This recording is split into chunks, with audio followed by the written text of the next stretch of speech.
And welcome everyone. Welcome to Adda 24/7। मेरा नाम है आकाश वाजपेयी और strategy with your favourite teacher में आज हमारे साथ हैं रूपम मैम।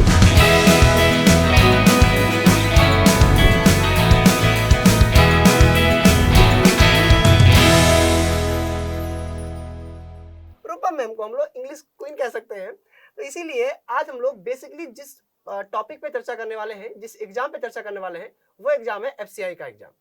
तो रूपा मैम, आपको सब बच्चे अच्छे से जानते भी होंगे। तो बेसिकली बच्चों के कई क्वेश्चन हैं, तो इन क्वेश्चनों में पहला क्वेश्चन ये रहता है, मैं कई क्वेश्चन को एक बार समराइज करता हूँ ताकि कम टाइम में आप आंसर दे सकें जी। एफसीआई का जो एग्जाम है, इसमें क्योंकि हाल ही में एग्जाम होने वाला है, तो क्या ये सफिशिएंट टाइम है उस एग्जाम इंग्लिश को प्रिपेयर करने का?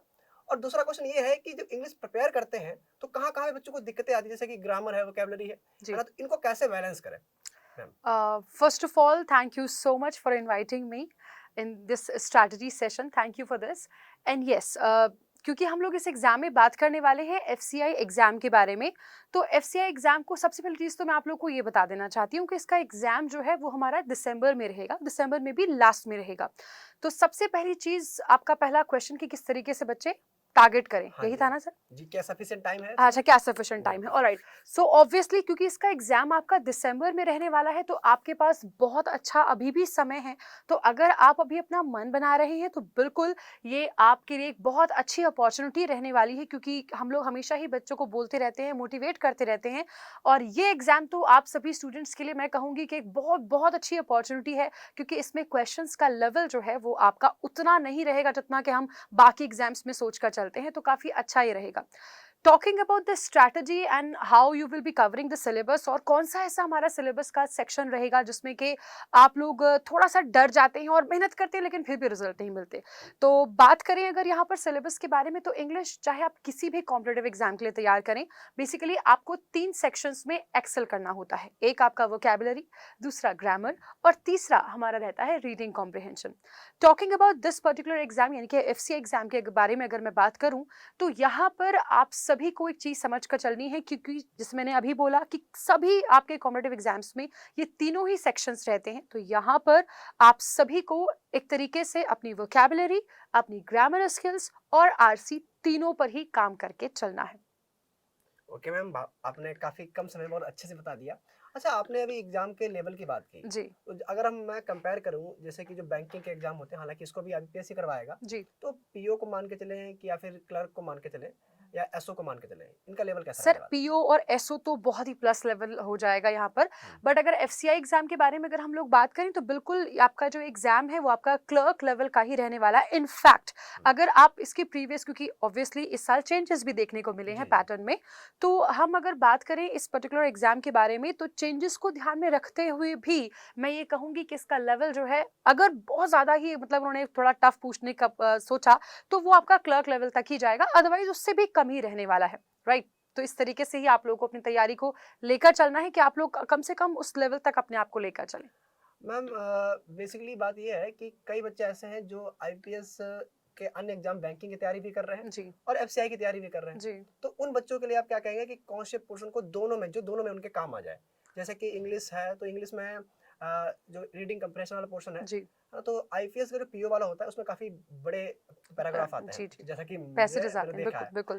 तो उन दोनों को कैसे बैलेंस करें ताकि बच्चों की दोनों तैयारी हो जाए? सी, अगर यहाँ पर मैं 2 तरीके से इस चीज को आंसर करना चाहूंगी। सबसे पहली चीज तो उस स्टूडेंट के लिए जो कि ऑलरेडी प्रिपरेशन में है, जिसको सारी चीजें, सारे एग्जाम्स के लेवल और एग्जाम पैटर्न सब कुछ पता है और कुछ एग्जाम्स दे भी चुका है, तो वो बच्चा ऐसे अभी अपनी स्टेज पर है प्रिपरेशन की, जहां पर उसको सारी चीजें, प्रोज एंड कॉन सब कुछ पता है। तो उस स्टूडेंट के लिए तो मैं ये कहना चाहूंगी कि अगर आपने एक बार तैयारी कर ली है ऑब्वियसली, और अगर आप अच्छे तरीके से आईपीएस जितने भी एग्जाम्स कंडक्ट कराता है, अगर आप उसमें अपने आप को कहीं किसी लेवल तक अगर आप पहुंचा पाए हैं, तो ऑब्वियसली इस एग्जाम को आपको बढ़िया से आप कर ले जाएंगे बहुत आसानी से। ना talking about the one who is beginner, जो अभी अपनी इनिशियल स्टेज में है, जो अभी ज्यादा एग्जाम्स जिसने दिए नहीं है, या फिर अभी एग्जाम में सिलेबस को ही समझने की कोशिश कर रहा है, वो बच्चा भी सर यहाँ पर एक्सेल कर सकता है। पूछिए कैसे? जैसे मैंने अभी आपको बताया कि बहुत ही आसान है ये, बाकी एग्जाम्स को ध्यान में रखते हुए अगर एफसीआई को देखें तो कंपैरेटिवली काफी इजी आपका पेपर यहाँ पर रहेगा। तो अगर अभी आप अपनी इनिशियल फेज में भी हैं, तो भी आप इसमें बहुत अच्छे तरीके से अपना चीजें बढ़िया से कर ले जाएंगे, और आरसीज यहाँ पर आपके बाकी सभी आईपीएस एग्जाम्स जैसे कि पीओ होता है, क्लर्क होता है, उसमें भी आरसी रहते हैं, यहाँ पर भी आरसी रहेगा, बट वही लेवल का डिफरेंस यहाँ पर रह जाएगा। तो जिस बच्चे ने बाकी और एग्जाम्स दिए हुए हैं उसके लिए तो सारी, मतलब मैं कहूंगी, मैं हमेशा क्लास में बोलती हूँ बच्चों को, बल्ले बल्ले है तुम्हारी, ठीक है, ये तो वो बात तो बल्ले बल्ले है। और जो अभी नए हैं ना, जो अभी इनिशियल स्टेज में भी हैं, उन लोगों की बल्ले बल्ले हो ही जानी है। बिल्कुल अब वो मैम। पूछो कैसे? मैम कैसे? क्योंकि रोज रात को भाई मैं आप लोगों के लिए सेशन लेकर ही आती हूँ और उसमें मैं हर तरह के क्वेश्चन करा रही हूँ सर।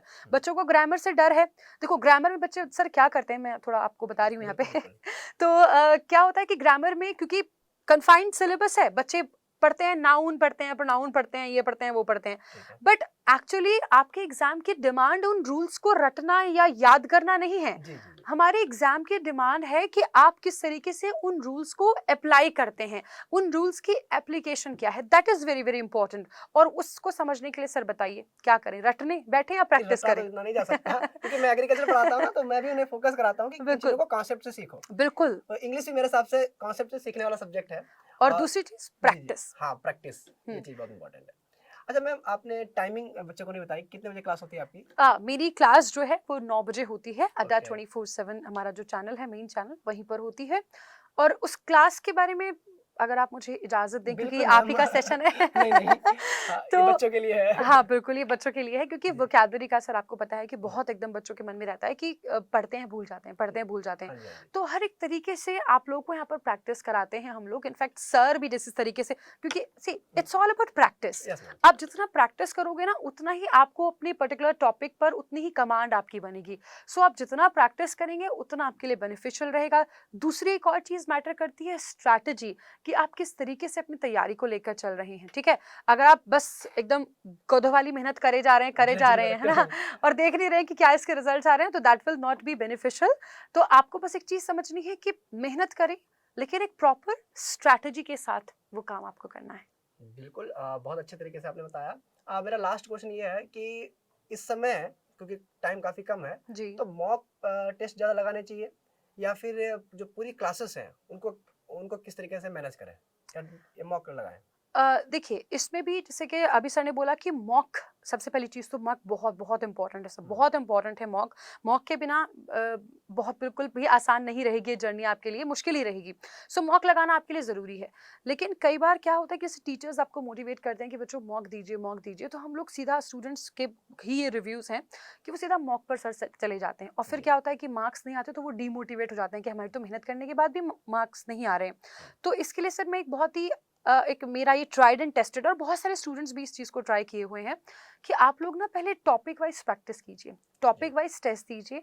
उसके बाद सेक्शनल टेस्ट भी होते हैं हमारे ऐप पर, एडा 24/7 ऐप पर सर बहुत सारे सेक्शनल टेस्ट होते हैं, जिसमें आपको मैथ्स का अलग टेस्ट मिलेगा, इंग्लिश का अलग मिलेगा, एग्रीकल्चर का अलग मिलेगा, हर एक चीज़ के अलग अलग टेस्ट आपको मिलते हैं, राइट। जी। उन सेक्शनल टेस्ट पे आप पहले अपने आप को सक्सेसफुल बनाइए, वहां पर आप अच्छे तरीके से स्कोर कीजिए, फिर उसके बाद आप एक फुल लेंथ मॉक प्रैक्टिस कीजिए।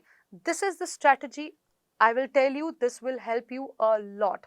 आई कैन गारंटी दिस कि आपके लिए बहुत बहुत बेनिफिशियल रहेगा। पहले टॉपिक पर कमांड करें, फिर उस पर्टिकुलर सब्जेक्ट पर कमांड करें, एंड देन ये सारी मेहनत करने के बाद अल्टीमेटली आप जब मॉक टेस्ट लगाएंगे तो ऑब्वियसली आप लोग अच्छा स्कोर करेंगे, और मॉक टेस्ट लगाना बहुत ही ज्यादा जरूरी है। बिल्कुल सही मैम। तो काफ़ी अच्छे तरीके से मैम ने कम समय में आपको एक्सप्लेन किया। और इस मैम की जो क्लास की टाइमिंग है 9 बजे होती है, जी, डेली उस क्लास को अटेंड किया करें। रात 9 बजे। हाँ, और मेंस की जो क्लासेस होती हैं, देखिए बेसिकली जो टेक्निकल का पोर्शन है उसमें जो एग्रीकल्चर वाला पोर्शन है, बॉटनी है, वो मेरे द्वारा पढ़ाई जाती है एग्रीकल्चर 24/7 पे। जो बिल्कुल। बच्चे टेक्निकल के हैं वो एग्रीकल्चर 24/7 को सब्सक्राइब कर सकते हैं। और ये वीडियो आपको कैसे लगते हैं, सीरीज आपको कैसे लगती है, कमेंट में जरूर बताया करें। Thank you so much ma'am, time देने के लिए। थैंक्स टू यू तो सर, इस अब आप, तरीके से बच्चों से हम कांटेक्ट कर पाए, हाँ बात कर बिल्कुल, बहुत पाए। अच्छे तरीके से आप लोग कमेंट में ये भी बता सकते हैं कि नेक्स्ट किस एग्जाम की स्ट्रेटेजी आपको चाहिए। अभी बेसिकली 2 एग्जाम को लेकर हम लोग मैम चल रहे हैं, ओके एक एफसीआई और एक आईपीएस एसओ, इसमें एफओ के पोर्शन को भी देखते हैं। Okay okay. तो आईपीएस एफओ का वीडियो भी आपको टाइमली प्राप्त होता जाएगा, और एफसीआई के भी सेक्शन आपको मिलेंगे। तो और भी अगर आपको कोई किसी एग्जाम की तैयारी कर रहे हैं, आपको उससे अपने स्पेशल टीचर से, फेवरेट टीचर से जानकारी चाहिए, तो उनका नाम और साथ ही साथ किस एग्जाम की तैयारी कर रहे हैं कमेंट में बताएं। अपना ख्याल रखिएगा और अडा 24/7 को सब्सक्राइब करिएगा। Radhe Radhe, thanks to all. Thank you so much.